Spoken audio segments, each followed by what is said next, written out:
Yeah, let's go ahead and kind of get into this. What did I think about the episode so far? Um, I just got done looking at episode one of Jujutsu Kaisen season two. If you have not watched Jujutsu Kaisen season one, or have not watched Jujutsu Kaisen at least the prequel series, I'm sorry, the prequel movie, which is zero, I'd highly recommend you do that. The season one gives context of the characters and who they are now, because now they're kind of upper class teachers essentially, or overseers, in the sorcerers group. But if you go to Zero, the movie, like they still were kind of young. They hadn't become estranged to each other. This is fascinating because this episode is completely.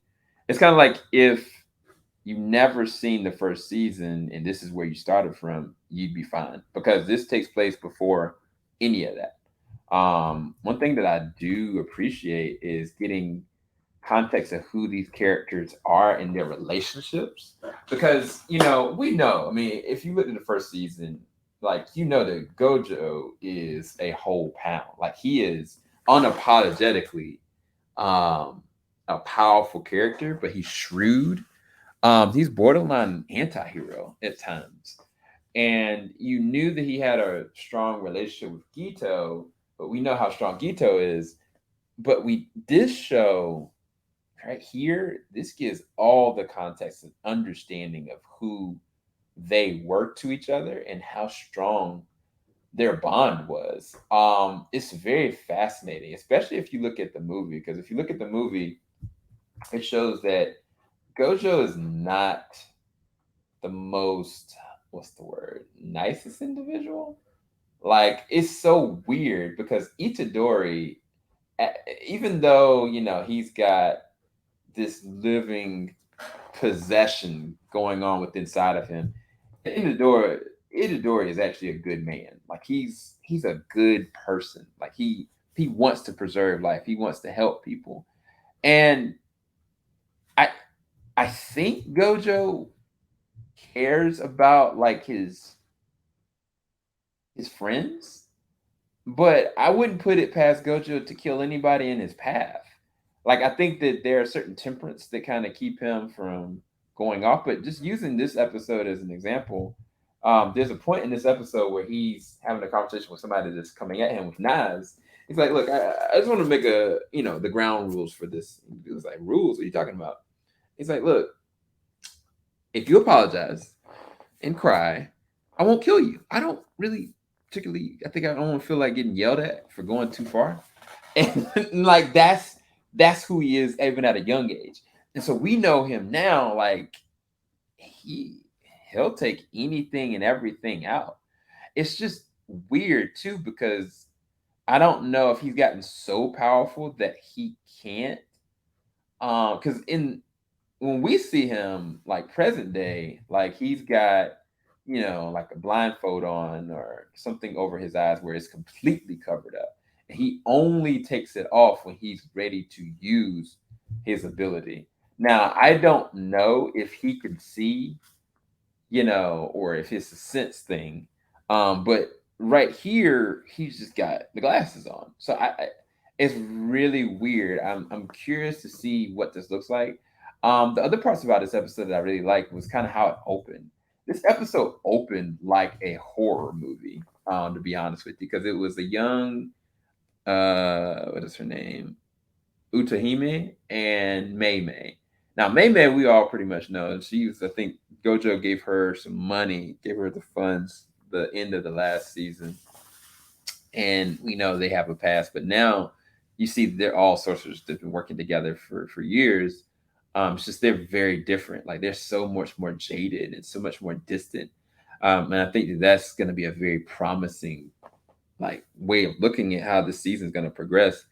Because again, like the way that they shot it, the cinematography, the angles, it felt like this horror vibe.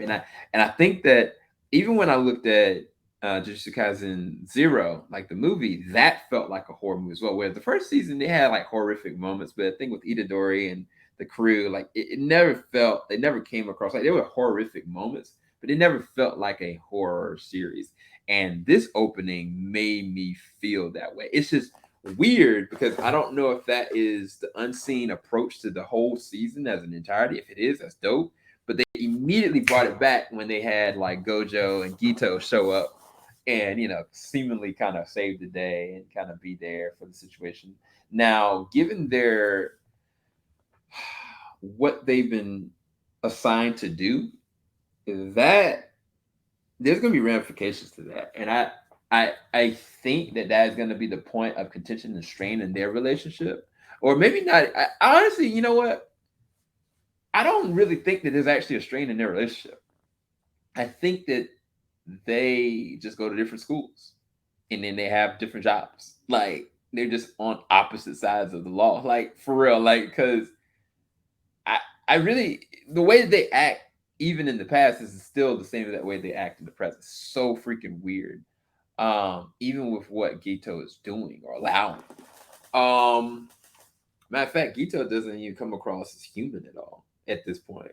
Um, it's very fascinating. It is so very fascinating. There's a show that's out, Born to Be American Chinese. Like there's a relationship that kind of happens in that one, something similar to that in this one.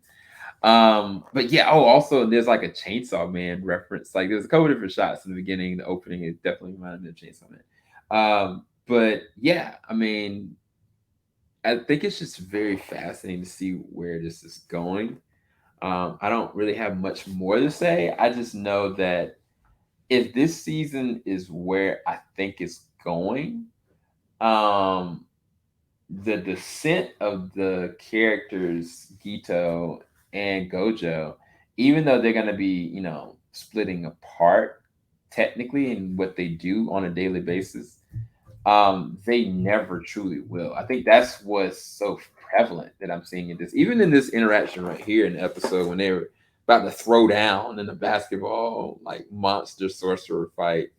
They act like they are brothers. So yeah, I really thought this episode was freaking dope. Let me know what you guys think of the first episode. If you guys want me to cover more, I'm more than willing to. Make sure you like, subscribe, hit the bell button. Thank you guys so much for watching. I appreciate you guys, all the content you guys, come to and watch. And we are going to be going to San Diego Comic Con really soon, and there's going to be a lot more coverage coming for that. So I can't wait to talk about it, and can't wait for you guys to see it.